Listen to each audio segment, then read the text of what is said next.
日本史後鳥羽上皇の思惑。後鳥羽上皇は将軍源実朝を手なずけることで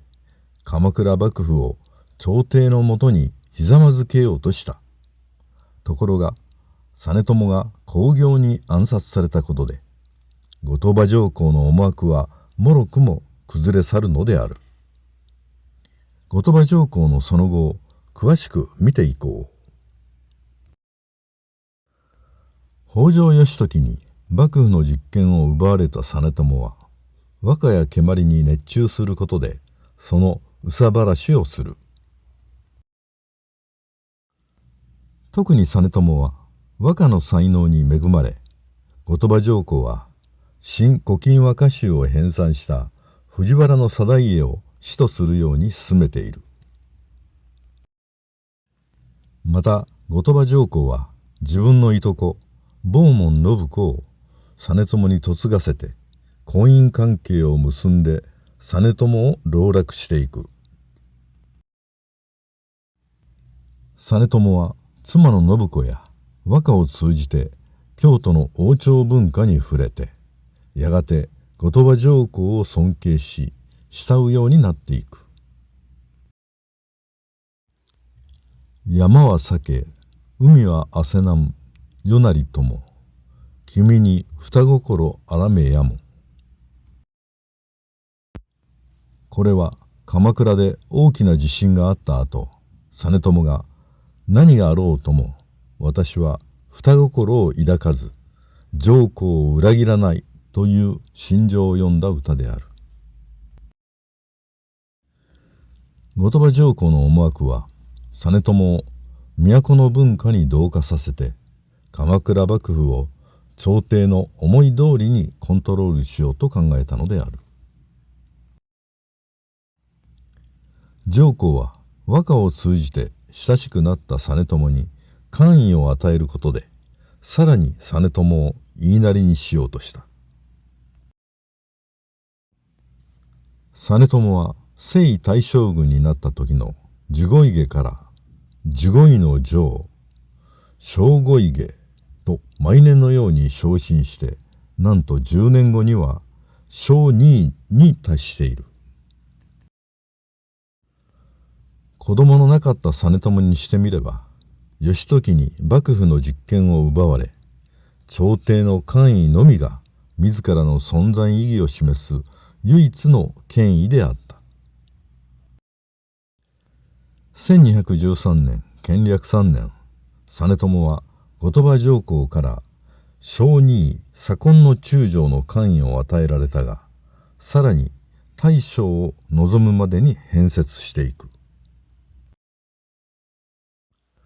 その姿を見た北条義時はじめ鎌倉の御家人たちは次第に実朝が武家の棟梁としてはふさわしくないと感じ始める。実朝に官位を与えることで将軍と御家人たちを罹患させようとする後鳥羽上皇の思惑は見事に成功する。後鳥羽上皇は1218年建保6年12月実朝を右大臣に任じた。そして翌1219年建保7年1月27日の夕方雪が60センチ近くも降り積もる鶴岡八幡宮で右大臣拝賀の儀式が盛大に執り行われた。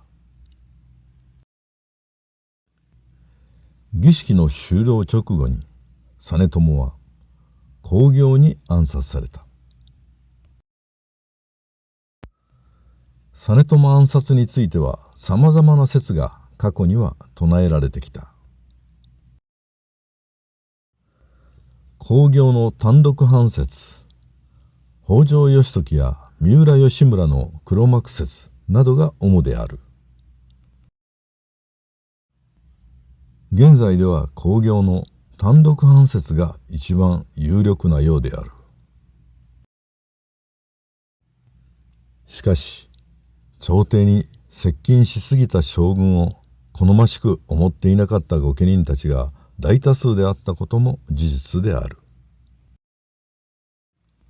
事件後に共犯者の捜査があまり熱心に行われた形跡がないのもその影響のように思われる。事件は公暁が単独犯であったとしても衆人監視の下で行われたのである。実朝の暗殺が仕方がないものと見逃した御家人たちの空気のようなものがその場に存在していたのではないだろうか。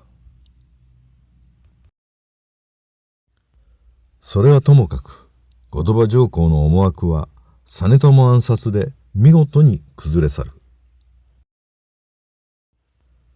この後後鳥羽上皇は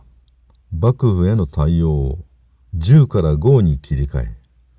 武闘路線へと急転していく。そして実朝暗殺からわずか2年後に後鳥羽上皇は北条義時追討の院宣を下し承久の乱が勃発するのである。